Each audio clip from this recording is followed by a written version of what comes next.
Isère Anybody, c'est d'abord l'histoire de ce lieu, la basilique Saint-Joseph à Grenoble, confiée aux jeunes adultes de l'Isère par l'évêque en 2009.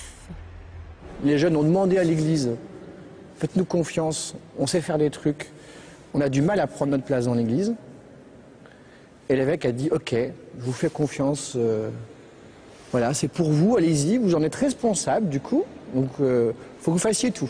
Une équipe diocésaine montée pour les jeunes et par les jeunes, dont le premier chantier est la réalisation d'un site internet, isereanybody.com, un nom qui interpelle et des couleurs qui ne laissent pas indifférents. D'un point de vue esthétique, c'est clairement assumé, c'est décalé, c'était dans nos demandes, c'était d'être différent de ce qu'on peut avoir dans l'église de façon classique. Et donc c'est aussi amener les gens à évoluer, à les bousculer un peu. Donc l'évangile, ça bouscule, et ben, notre site, il bouscule aussi. Créé en mars 2010, isereanybody.com a grandi au fil des mois. Saint-Jean-Messe des jeunes, 900, tu vois.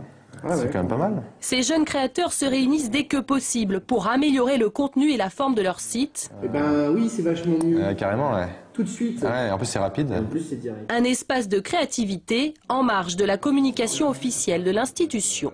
Et le fait d'avoir un site qui nous est propre, ça nous permet de prendre des décisions en 10 minutes, là où il faudrait 6 mois avec le diocèse. Aujourd'hui, Guillaume, organisateur des Journées mondiales de la jeunesse, réfléchit à la mise en place d'une newsletter avec Fred, le webmaster. Après, je dis que j'ai envie qu'on aille encore plus loin et que le nouvel objectif, c'est 300 jeunes. Déjà, il y a 4 mois, ils ont créé un groupe sur un célèbre site communautaire, avec toujours le même objectif, s'ouvrir aux autres et toucher les jeunes. C'est un moyen d'aller vers eux.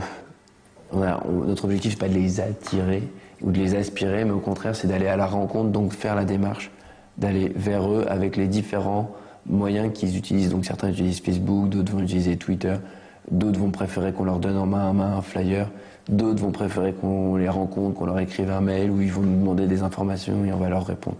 Pendant ce temps, dans la petite chapelle de la maison des étudiants, Patrick se livre à un drôle d'exercice. Chantez avec moi le Seigneur, célébrer le sans fin. 2 fois par mois, il enregistre un tutoriel de guitare pour alimenter le site isereanybody.com. C'est Fabien qui en a eu l'idée. Et la vidéo se trouve en ligne. Par vidéo, je mets une demi-heure, 1 heure à la mettre en ligne. Et après, elle est vue par 500 personnes. Et ça, c'est excellent. Et se dire peut-être qu'elle sera jouée dans une messe plus tard, grâce à ce site internet, c'est une réussite, quoi. Fort de leur succès, les jeunes de la pastorale ne comptent pas s'arrêter là. Ils doivent prochainement mettre en ligne une modélisation de leur église et ouvrir un café pour que les rencontres virtuelles se concrétisent. Autant de projets pour Isère Anybody et un seul ton, résolument décalé.